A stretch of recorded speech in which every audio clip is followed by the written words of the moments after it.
자, 지난 13일부터 나흘째 쏟아진 폭우로 인해서 전국 각지에서 산사태, 또 지하차도 침수 등이 잇따르면서 사망과 실종자가 65명에 육박하고 있습니다. 이용재 경민대 소방안전관리과 교수와 함께 관련 내용 짚어보겠습니다. 어서 오십시오. 네. 예. 참 저희가 계속 아쉽고 안타까운 상황들 짚어보고 있는데요. 먼저 그 지하차도 얘기를 좀 해보겠습니다. 충청 또 경북 지역에 굉장히 많은 비가 좀 쏟아지면서 큰 피해를 났는데 충북 오송 지하차도 차량이 15대로 일단 추정은 되고 있고 네. 잠기게 된 것인데 사실 이 사고를 이제 전문가로서 보시면서 어떤 생각이 제일 먼저 드셨는지부터 좀 들어보고 싶습니다. 예. 참 일단 안타깝고 속상한 그게 가장 마음이 먼저죠. 우선 예. 제일 우선이고요. 제가 왜 안타깝다는 표현을 쓰냐면 보통 그 도심지에 있는 지하차도는 길어야 100m 내외. 그러니까요. 길이가요. 이거밖에 안 되는데 여기 같은 경우는 제가 알기로 총 길이는 한 600m가 좀 엄청 긴 넘고요. 거죠. 예. 그다음에 지하에 이렇게 좀 깊은 심도가 가지고 있는 데가 한 400, 한 뭐 3, 40m 예. 이렇게 되는 것으로 알고 있습니다. 그러니까 기본적으로 이런 긴 그 지하차도에 차가 침수가 되면 사실은 그 차 안에 계신 분들이 어떤 탈출의 방법이 사실은 굉장히 어렵다라는 거예요. 그러니까 길기 입구 때문에. 쪽에서 출구가 보이는 짧은 곳이면 뭔가 그렇죠. 빛이 보일 어떻게 때 뭘 나올 수 해볼 있는데 텐데 예를 들어서 400m라고 가정을 하시자고요. 이해하기 쉽게. 그러면 중앙을 기준으로 해보면 앞으로 가나 뒤로 가나 약 200m라는 그런 긴 거리를 가지고 있다는 거죠. 그렇죠. 그러면 우리가 수영장에서 대부분 다 경험을 해보셨겠지만 평지에서는 우리가 뛰어가면 200m 별거 아니에요, 사실은.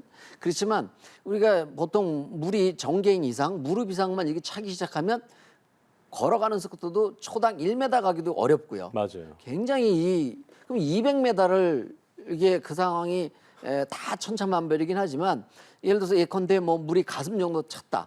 1초에 1m 못 갑니다, 이거. 그렇죠. 그러다 보니까 이런 그 큰 피해가 있었다라고 인명 피해요. 이런 부분이 가장 안타깝고요. 또 하나는 예. 이게 그 보통 지하차도에는 다 그 배수 펌프라는 게 있습니다. 예, 그래서 이 하늘에서 내리는 그 비가 이제 지하차도로 넘어오죠.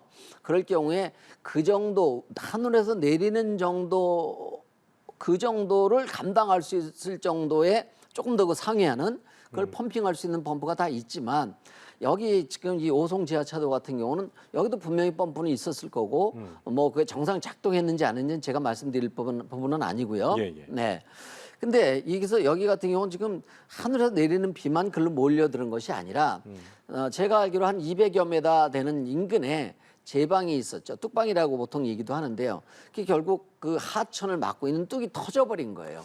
그것이 몰려 들어온다라는 것은 이게 굉장히 많은 양이 아주 짧은 시간 그 나오는 자료들을 보면 뭐 3분 남짓 안에 이게 다 몰려왔다는 거예요. 약간 이게 지금 영화에서 보면 이게 쓰나미 같이 밀려오는 그렇죠. 그런 느낌인 형태가 뭐 쓰나미는 아니지만 그 그런 형태로 형태는 이제 아주 유사한 거죠. 밀려오는 거죠. 예, 그런 걸로 밀려오기 때문에 사실 그 안에 고립되셨던 그 운전자분들이 대피하고 대응하기가 사실은 거의 불가능에 가까운 그런 시간이었다라고 말씀드릴 수 있죠. 맞아요. 그러니까 이제 아쉬운 부분은 이게 이제 그 뚝이 무너질 거라고 생각하기는 네. 참 쉽지 않은 부분이고 쉽지 않은 얘기죠. 그렇습니다만 그렇다면 이게 홍수가 그래도 우려되는 상황이었으면 지금 말씀하신 것처럼 앞뒤가 보이는 짧은 지하차도가 아니라 네. 거의 뭐 지하보도로 쭉 가는 거니까 네, 한참을 가야죠. 그렇잖아요. 400m. 그래서 이제 그 정도면 차들이 이게 쌩쌩 달릴 수 있는 상황도 아니었고 차들이 꽤 많이 있었다 친다면 통제를 왜 미리 안 했느냐 이거에 대한 이제 목소리가 제일 많은 것 제일 같아요. 안타까운 부분이 이제 가장 그 부분인데요.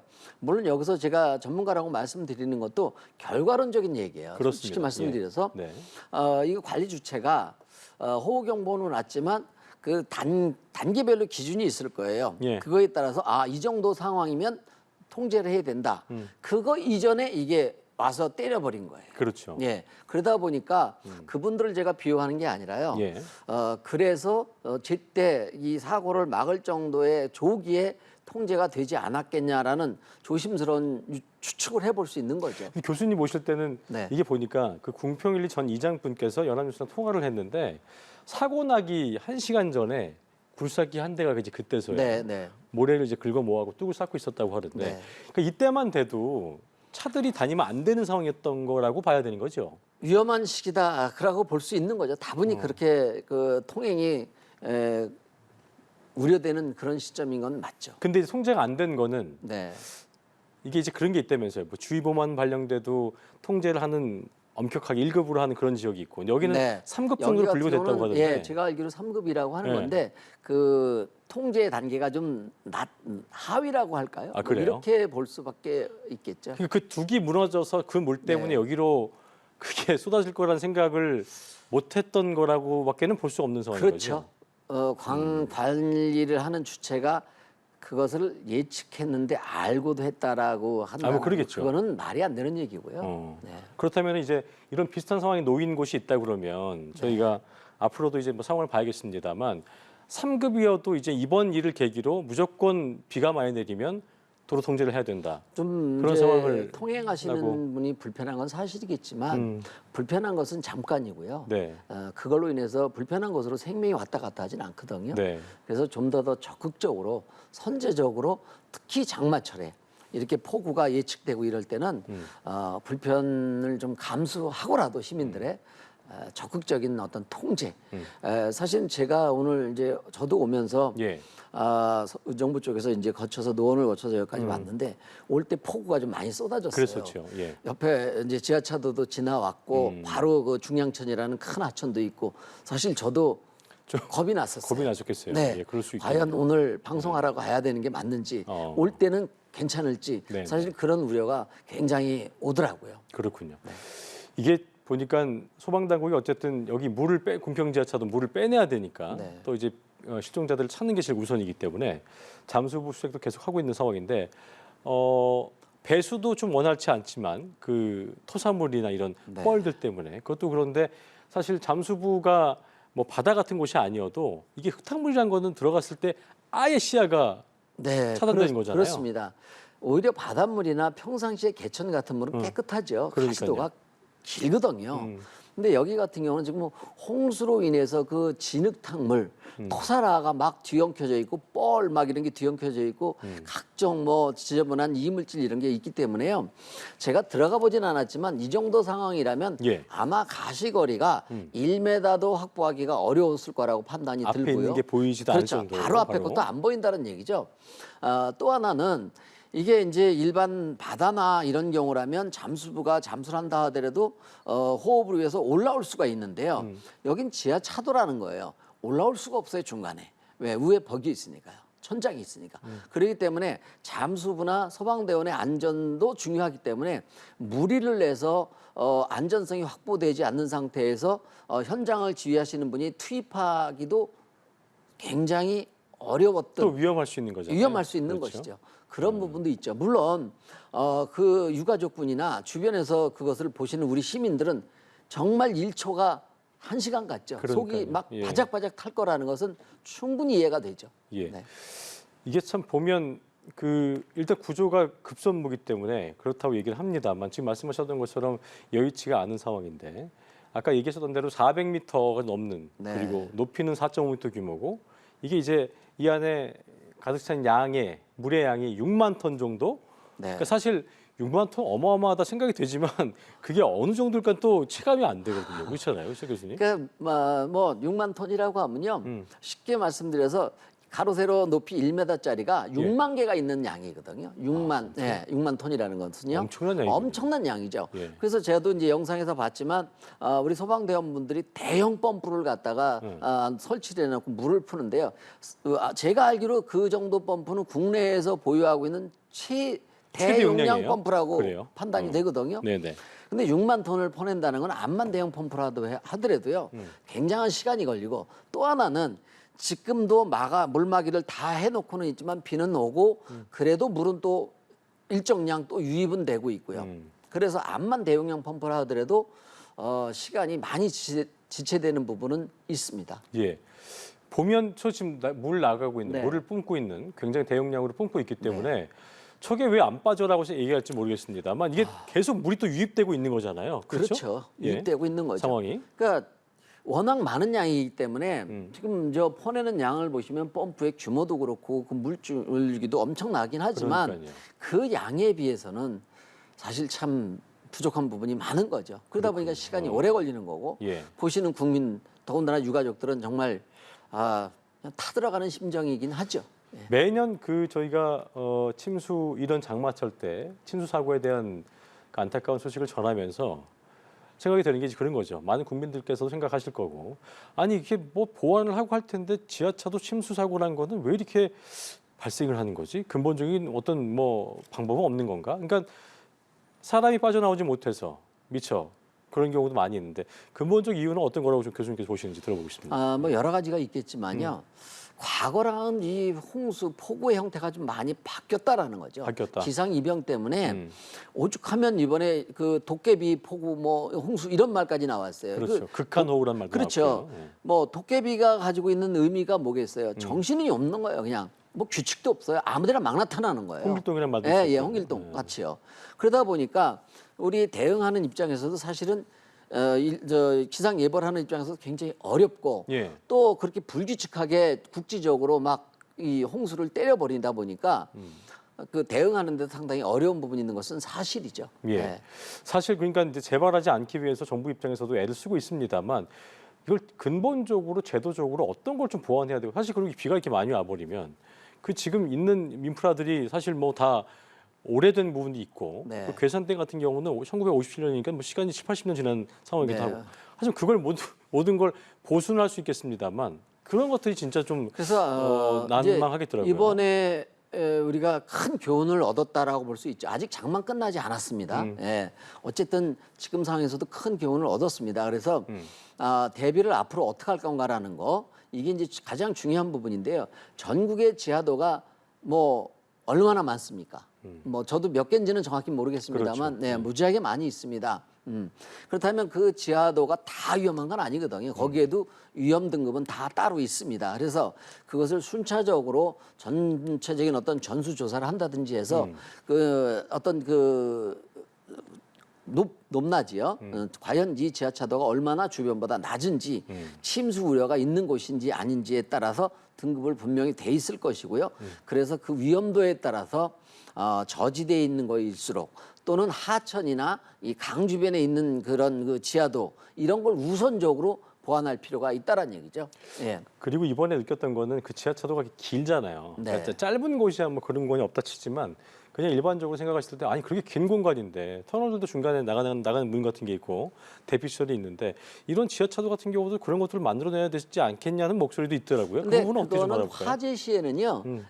가운데 이제 중앙이 막혀져 있기 때문에 이쪽 차선에서 화재가 나면 비상구를 통해서 반대편으로 가면 안전해질 수 있는 거죠. 근데 이 물이라는 것은 다 또 스며들기 다르죠. 때문에. 예, 다른 거죠. 그렇군요. 자, 그렇다면 아까 교수님께서 중요한 말씀 해주셨는데 뭐 기상이변적인 부분들. 네. 그러니까 지금 있는 어떤 차수 시설이라든가 무슨 물을 빼는 시설이라든가 배수 시설이 문제라기보다는 이게 뭐 유례 없는 네. 이례적인 아까 도깨비란 네. 말도 하셨고 그런 만큼 이런 어떤 사고들을 계기로 그렇다면 이런 안전 조치 우리가 어떤 뭐 대피 훈련 같은 걸 평소에 실시하듯이 없었던 게 나타났으니 없었던 훈련도 이제 해야 되지 않나 이런 목소리 나올 수 있겠습니다. 네, 그렇습니다.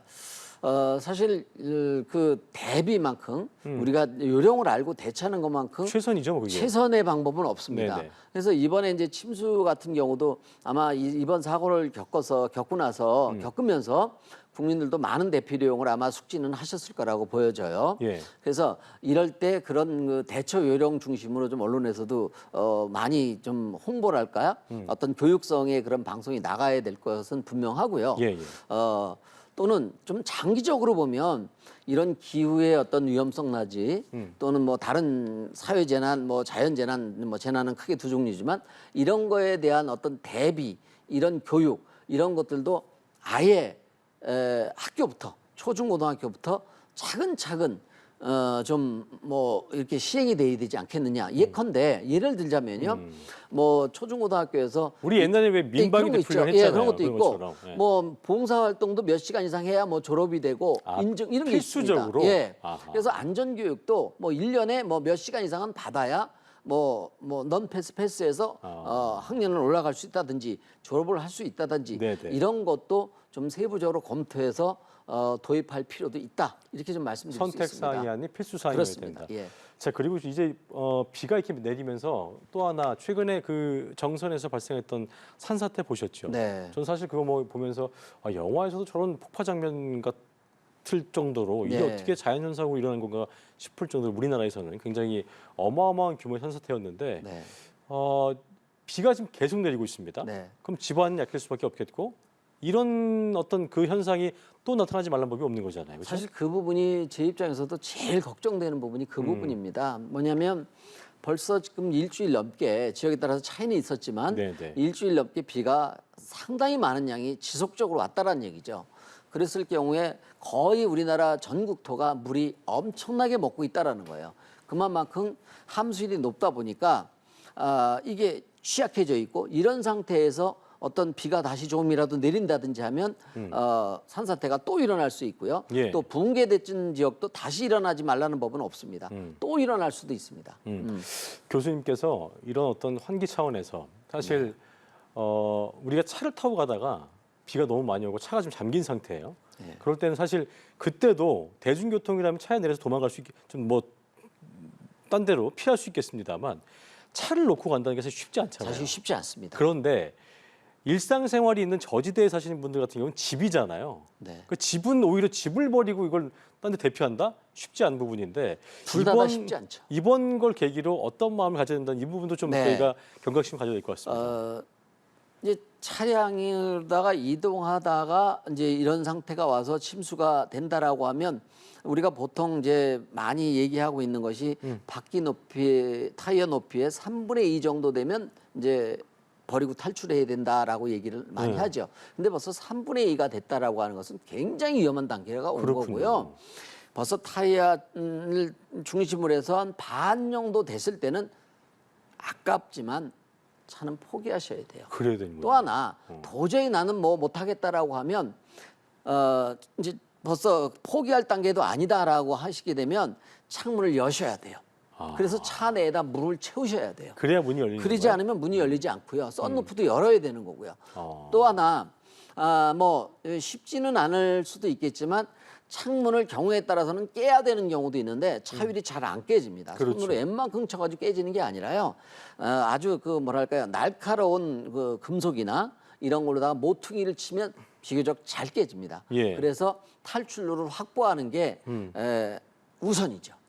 그러니까 기본적으로 그런 상황이 됐을 때 고민을 많이 하게 되는데 네. 버리고 대피해야 된다. 이게 최우선일까요? 그렇습니다. 버리고요.